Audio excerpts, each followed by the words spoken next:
Alrighty, so, um, oh, well, there you go. Everybody loves a good mystery, and no one knows that more than the Mystery Inc.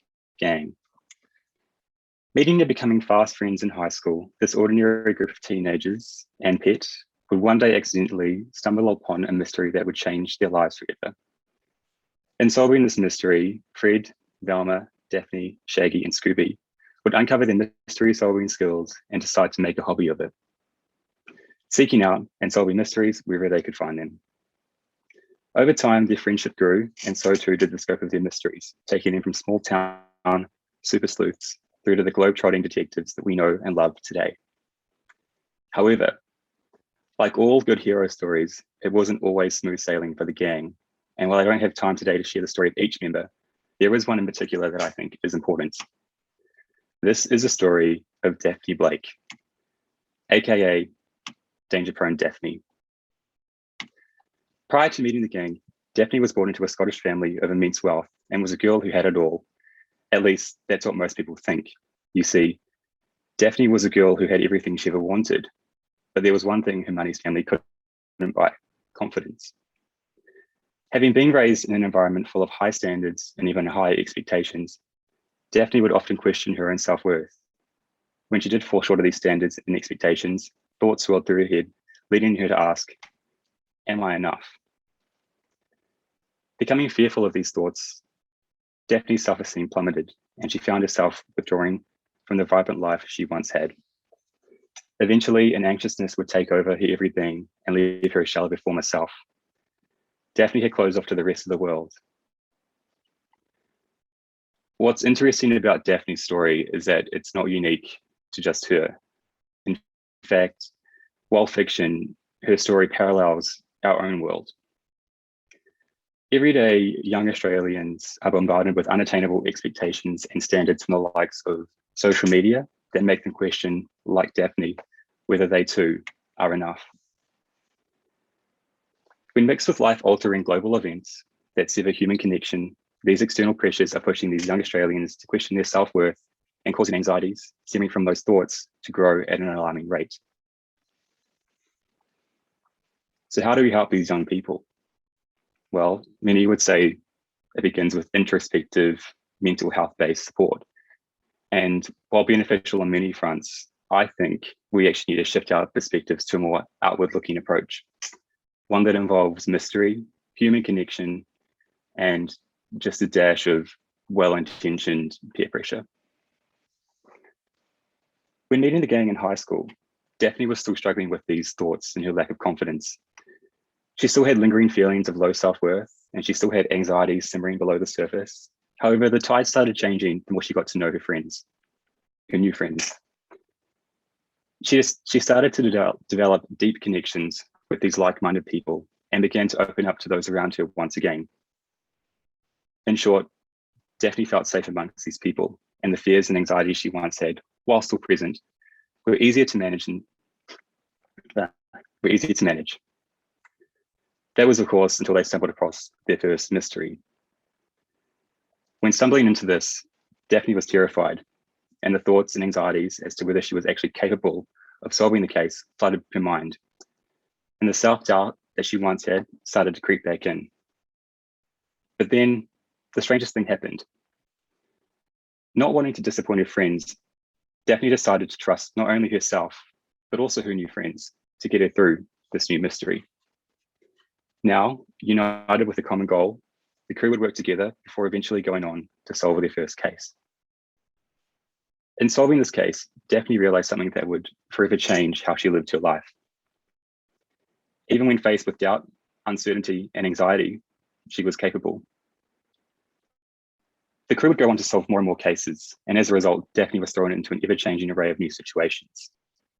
While each of these new situations presented the same initial hesitations around self-doubt, Daphne felt more and more confident each time, relying on the past experiences that she had gone through to fuel that self-belief. In time, and thanks to her new friends, through these mystery experiences, Daphne's self-esteem grew. She knew that feelings of anxiety and fear would always come about because that's part of being a human.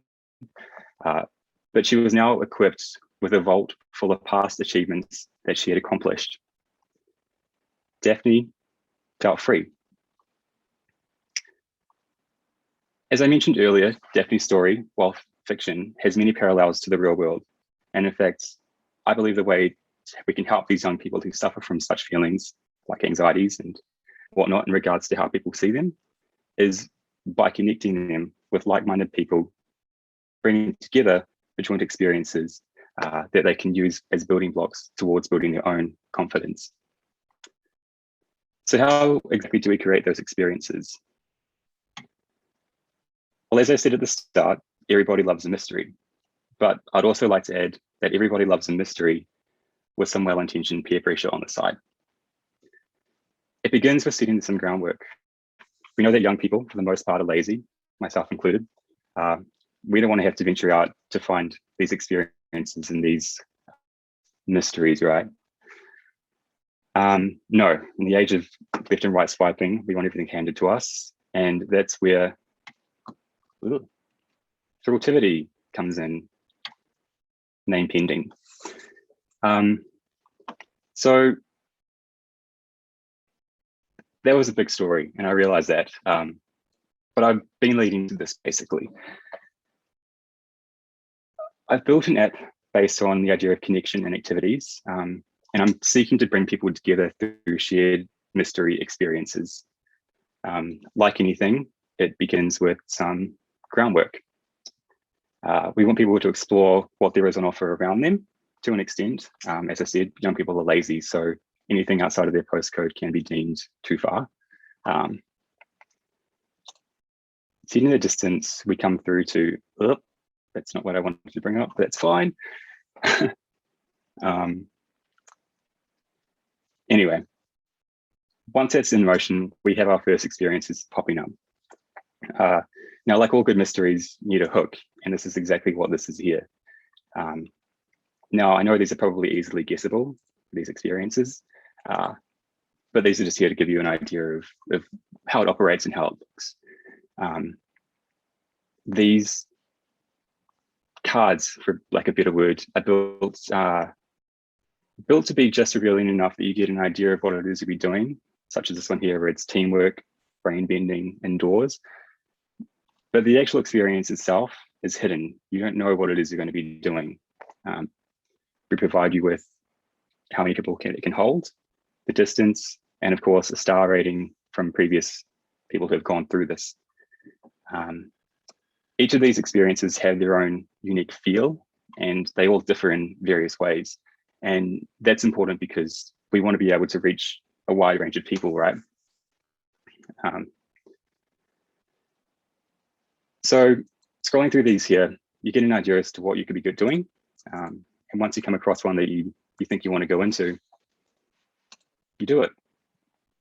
Now, on the front, this looks like a very basic booking system, and for the most part it is. However, we still don't really know what it is we're booking, and that is done by intention. Here we'll be provided with a bit more information.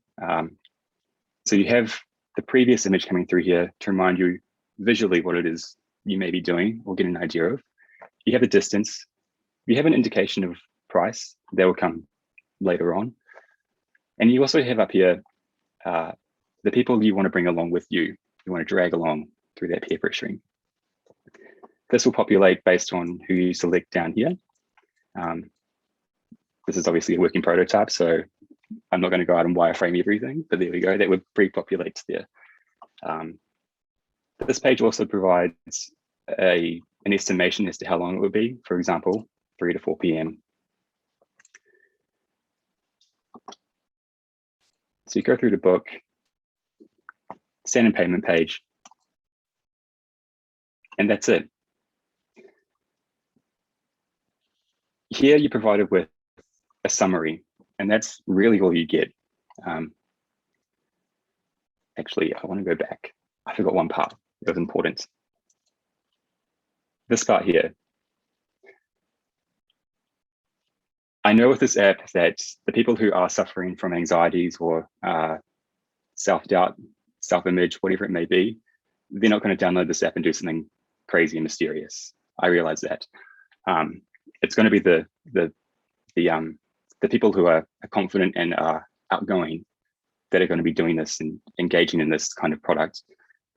So it was important here to include this so that we can invite people into this ecosystem, right? We want to reach out and we want to essentially drag people in. So when you do go to book these people will be notified if they're already in the ecosystem of this. If they're not, they'll get a text alert saying, such and such has invited you, come along. And that's important because through the research, I found that people were much more willing to engage in things when they knew that they didn't want to disappoint their friends, basically. And while peer pressure is labeled bad, it can obviously be good in this instance here. So we go through to this page here. So here you're basically given who's going, the time and place, what it is you may be doing, and that's it. This is intentionally not given to you until 48 hours before your booking, because when a plan is already set and you're so close to it and everyone's locked in and loaded, you're much less likely to back out.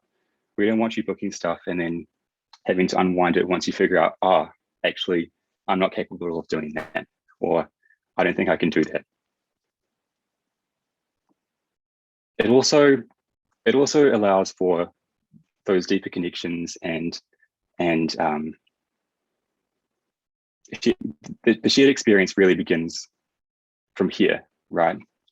You get an alert and you want to contact your friend saying, hey, what is this? You start discussing it. What are we going to be up to?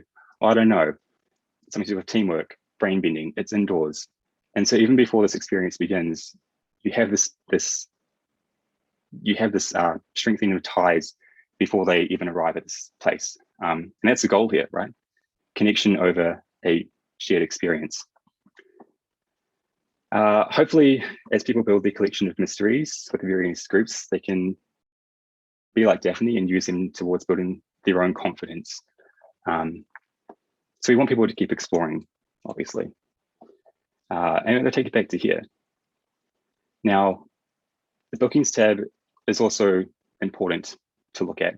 Obviously, you'll have what you've booked or upcoming, and it doesn't provide you with anything more than you've already seen. That's locked away until that 48-hour mark has lifted. It's simply a snapshot of the key details and nothing more. But further down here, you'll see a collection of past experiences, and this really provides a user with a visualization of what they've already done, what they've already achieved to date. And on the outset, it is very brief, because hopefully you'd recall what it is you're beginning up to with simple labels and images. However, if you did need more information, or you couldn't recall, or you wanted to have a bit more information, it's only a click away. This is also the place for you to give back to others who may be looking at booking the same experience in the future, whether it be providing new tags down here or providing your own booking. It kind of takes this from a simple booking app through to a more shared social platform. Right. So as I said all along, Daphne's story is not unique in any sense. The struggle she went through with anxieties about the thoughts and judgments of those around her is something everyone can relate to in some sense. While we'll never be able to remove those feelings altogether as a part of being a human, what we can do is join forces and create a vault of experiences for us to rely on in those moments, a toolbox that we can reach into and come out saying, yes, I am capable, and yes, I am enough. And eventually, hopefully, we can become our own version of the globe-trotting, mystery-solving fashionista that is Daphne Blake. Thanks.